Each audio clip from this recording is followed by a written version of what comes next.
โทรเบิ่งไปซะได้โอ้พี่น้องติดหลุดมื้อนี้น่ะ ติดหลุดจะได้ไปห้องหม้อเต็มก่อนเนี่ยพี่น้องเริ่มซื้อแล้วเด้เนาะเริ่มซื้อแล้วเบิ่งนี่นะเนี่ยเพราะว่าตีนทอดอะนะอันนี้ทอดแบบมันเริ่มซื้อแล้วมันนี่จะให้เขาไปพันไหม มันแบบว่าเขาพันบ่แน่น ไปมาเมื่อวานนี่พี่น้องเอ้ยไปกินข้าวสอรี่กินก่อนกินละไอ้เฟื่องจึงกันเอาครับไอ้น้ำให้ลูกให้ มันมีกระจอกกระจอกกระจอกกระจอกกระจอก จะนมให้เลยสัตว์นม น้ำหายนี่บอก นมให้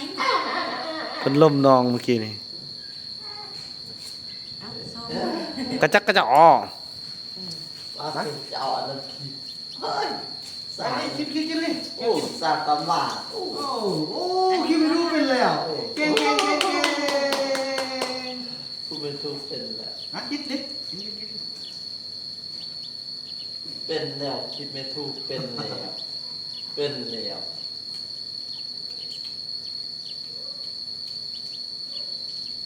นี่กับเป็นแล้วห้าวมันไม่ได้สักที ไอ้เพื่อนมันเป็นเนาะไอ้ก็เป็นกันน่ะไอ้คือตัวเดียวก็เป็น กินสั่งขนาดเข้าเม็ดเดียวจับได้กิน โอ้ โอ้โห เฮ็ดเอามือนะลูก บอกมันเย็ เอา น มือเลย มันบอสมือ มันได้กินก็เราจะไปพันตีนเต็มเนาะ อุ้ย เขาพันวันบนแม่นอ่ะ ถูกปัดเอาว่าบนแม่นเป็นน้ำยองจุ๊บยามันลดออก มันคิ้วเดี๋ยวลูกมันโดน มันคิวยาสูบนะมันลดออกนะขันน้องเศร้าจุ๊บยาเนี่ยแน่นเนี่ยกินลูกก็งามขันมาเศร้าจุ๊บยาเนี่ยไม่ได้เนี่ยเศร้าเนาะเนาะ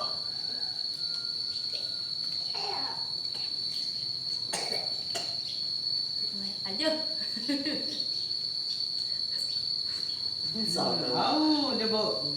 เอาใส่คลิปเป็นอีแม่อีพ่อให้เลย เงี้ย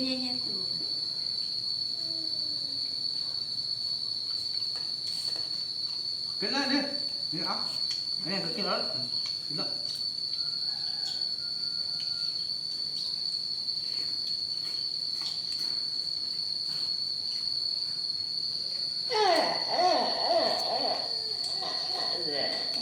จะน้อยคิดเยอะจะน้อยลูกคิดเยอะจะน้อยเนาะไม่ยากที่นั่นนะ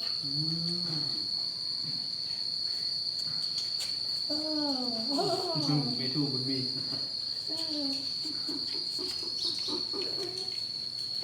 จะน้อยคิดเยอะจะน้อย เนี่ยแม่ว่านะ จะน้อยคิดเยอะจะน้อยจะน้อยจะน้อยจะน้อยจะน้อยจะน้อย เป็นย่านั่นออกกระโดด ไก่มันไปดูกระบอก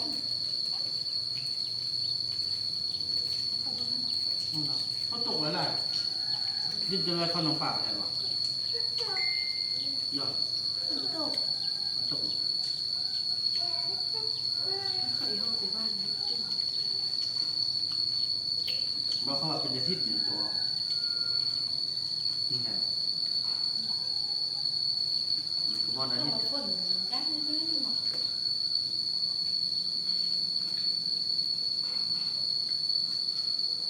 อันนี้ฮะเอลีแย่ของลูกอยู่เนี่ยอ่ะเอาของลูกอีก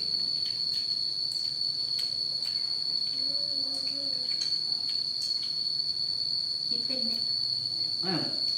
อันจนนั้นแหละลูกอยู่นั่นแม่อยู่เงินห้าเดือนโดยเฉพาะนั่น มาอยู่งานฮะก็อันเนาะอยู่บ่ อยู่ท่าเอาเงินห้าเดือนพอไปพันตีนน้องขึ้นก่อนนะตีนน้องรุด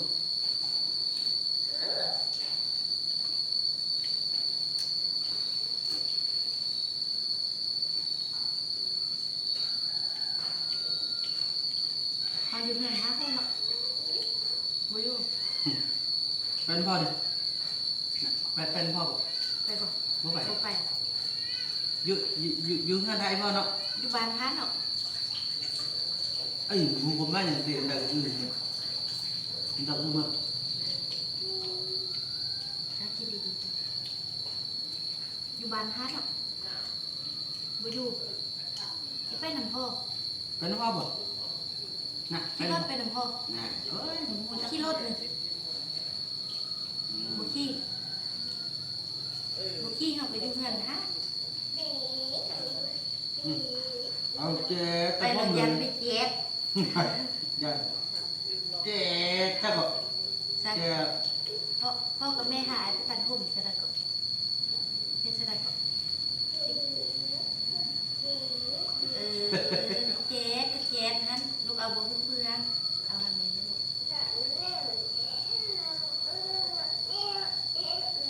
อืม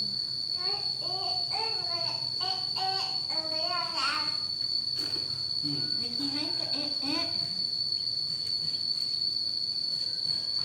ลูกอย่าให้เด้ออย่าฟังลูกอยู่เฮือนอันนำแม่หาพ่อน่ะลูกอย่าให้เด้อ อยู่แม่พานอนรับเด้อบ่ให้เด้อจริงบ่พานอนรับให้เลยมืดเลยเนาะไปอยู่ป่าพุ่นอยู่อีติ๊กพุ่นเนาะอ้าว แม่นบ่ ต้องรอบอย่าไปอยู่ป่านี่อย่าไปอยู่ป่านบุญหลอดบอก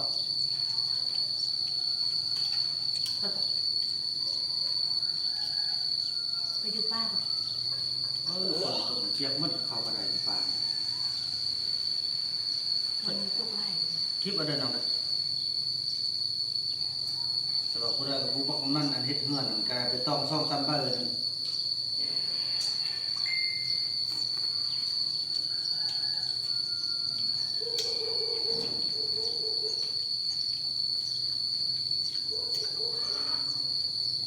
เขาเห็นแล้วเรื่องบ่ต้องมาดิวบ่เปียกนี่ เฮ้ยมีดอก นี่เขาเห็นบ่คุณเฮ็ดแล้ว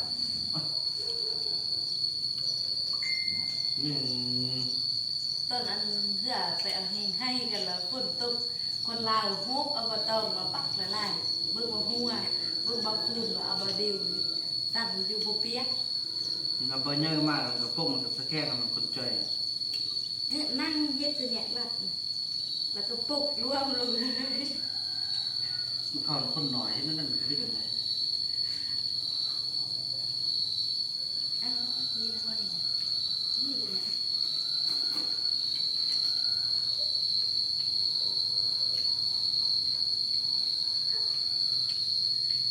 นี่อันนี้ก็บอกกินนี่นะแซ่บปอก นี่เฮ็ด เป็นยังเต้ยาสูบเป็นอย่างสูบคิวสุดกับยาสูบเนาะ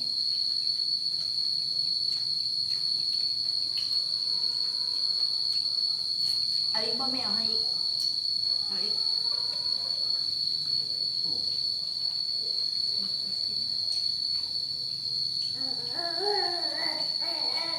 แซ่บไหลอ่ะกินเลย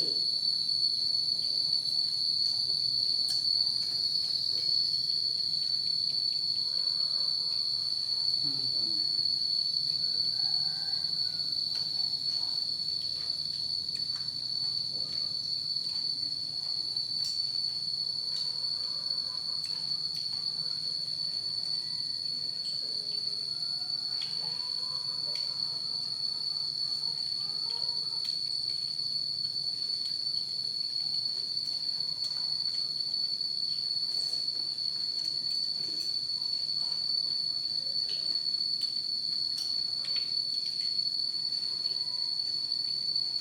ลูกกินข้าวอันนี้บ่แม่จำให้ลูกกิน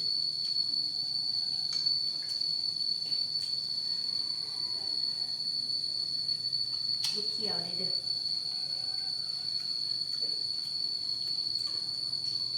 เจ็บบ่ลูกโคได้เจ็บนะลูกโคได้ว่าเจ็บ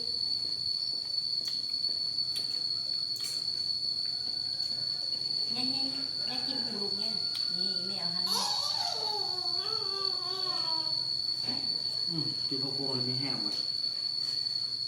มิ้นให้6 โมง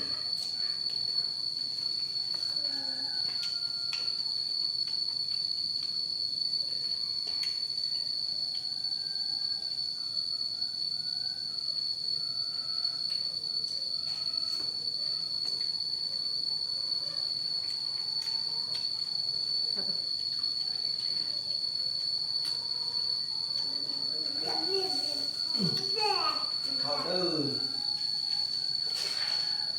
เท่าที่ยืนอันนี้เนี่ย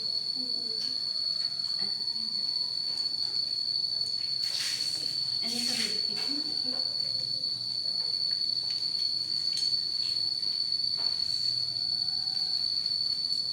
ไอ้อิ่มละหนึ่งไอ้อิ่มแหละไอ้อันนั้นให้พวกกินได้ๆกินไล่ๆฉันลองชิมมันก็ได้อันนี้นะเนาะ หลังที่ เป็นไงอิ่มมือวานเลยแล้วน้องไม่ใช่หรอก น้องไปใส่เลยลูกฮะน้องไปใส่ฮะน้องไปใส่หรอ ตาน้องอ่ะเอิญลูกเอิญน้อง น้องกินข้าวเอาไป เอิญไหม เป็นตัว น้อง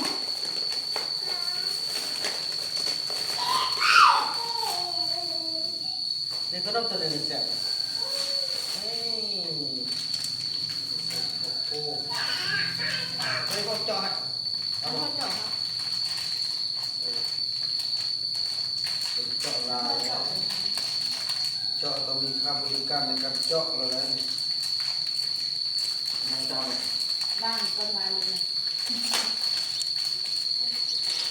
อันนี้เสื้อมาซี่นะเพื่อน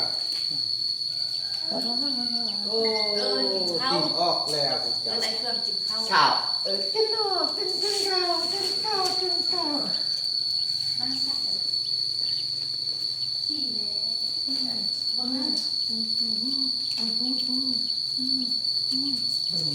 น้องเต้าน้องเต้าตาเจี๊ยบทำให้กินกาแฟหมด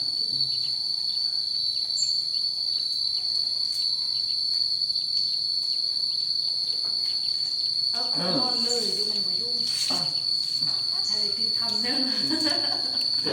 มันสวยสวย ตอนนี้กินแล้วอุ้มเตี้ยนไอ้ตัวนั้น สิบโมงคุณครับ กินข้าวเราก็เกี่ยมไปนะตึ้มพันตึ้ม ปัดเป็นลำเนี่ยอาทิตย์หน้ามันจะสักเกือบ